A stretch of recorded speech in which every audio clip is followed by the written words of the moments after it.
ব্যক্তিগত মানহানির অভিযোগে আইনি লড়াইয়ে বিজেপি প্রার্থী, তৃণমূল নেতার বিরুদ্ধে কড়া পদক্ষেপ। বসিরহাট দক্ষিণ বিধানসভা কেন্দ্রে ভোটের মুখে রাজনৈতিক উত্তাপ আরো বাড়ল। এবার সরাসরি আইনি লড়াইয়ে জড়ালেন বিজেপি ও তৃণমূল নেতৃত্ব। বিজেপি প্রার্থী সূর্য ব্যানার্জির অভিযোগ, তার ব্যক্তিগত জীবন নিয়ে কুরুচিকর ও ব্যঙ্গাত্মক ভিডিও তৈরি করে সোশ্যাল মিডিয়ায় ছড়িয়ে দিয়েছেন বসিরহাট পৌরসভার 20 নম্বর ওয়ার্ডের প্রাক্তন কাউন্সিলর তথা তৃণমূল নেতা পরিমল মজুমদার। এই ঘটনাকে কেন্দ্র করে তিনি আইনি পদক্ষেপ গ্রহণ করেছেন এবং সংশ্লিষ্ট তৃণমূল নেতার বিরুদ্ধে লিগ্যাল নোটিশ পাঠিয়েছেন।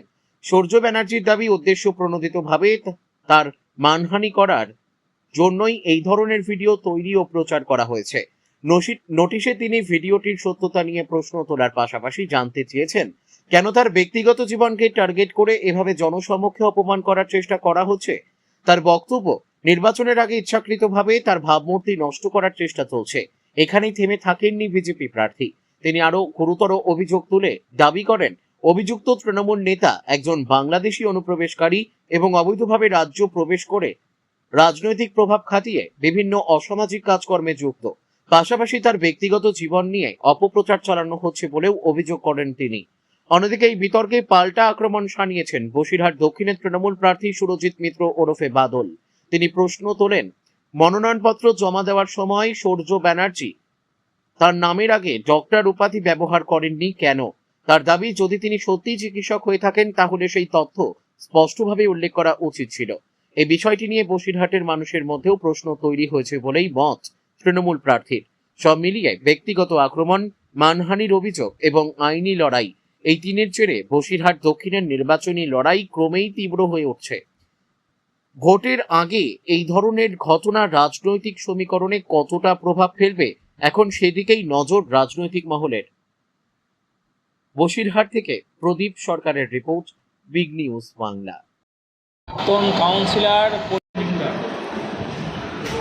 এই ভদ্রলোক দীর্ঘদিন ধরে বিভিন্ন রকম অসামাজিক কাজকর্ম করে বাংলাদেশ থেকে বেশ কয়েক বছর আগে পার হয়ে এখানে ঘাঁটি গেড়েছে। আগে এখানকার এক ডাক্তারের সঙ্গে কম্পাউন্ডারি করে নিজেকে বিরাট বড় বিদ্বান মনে করেছে, যার কোনো কাণ্ডজ্ঞান কিছু নেই। অতি সম্প্রতি 1 তারিখে আমার নামে ব্যক্তিগতভাবে আক্রমণ করে কুৎসা রটিয়ে একটি ভিডিও সোশ্যাল মিডিয়াতে রিলিজ করে, যেখানে আমাকে নিয়ে বিভিন্ন রকম প্রোপাগান্ডা ছড়ায়। সেই প্রোপাগান্ডা ছড়ানোর জন্য আমি এনাকে লিগ্যাল নোটিশ ভিডিও পাঠিয়েছে এবং তার বিরুদ্ধে যে আইডি নোটিশ পাঠিয়েছে, আইনি নোটিশ, সেটা নিয়ে আমরা আইনি পদক্ষেপ গ্রহণ করব। তবে আমি ওনাকে যা শুনেছি যে নির্বাচন কমিশনে তিনি যা নমিনেশন ফিল আপ করেছেন সেখানে ডাক্তার শব্দটা উল্লেখ করেন। যদি ডাক্তারই হন তাহলে ডাক্তার শব্দটা উল্লেখ করুন, তাহলে মানুষ অন্তত জানুক যে উনি ডাক্তার। উনি ডাক্তার হলে তো ডাক্তার শব্দটা উল্লেখ করবেন, সেটা পাচ্ছি না কেন? আমারও প্রশ্ন থাকলো ওনার কাছে যে আগের বারে যখন 2021-এ ডক্টর সপ্তর্ষি ব্যানার্জি তৃণমূল কংগ্রেসের হয়ে নমিনেশন সাবমিট করেছিলেন, তার নমিনেশনে তিনি ডাক্তার লিখেছিলেন। তাহলে ডাক্তার সূর্য ব্যানার্জি তিনি বড় মাপের ডাক্তার।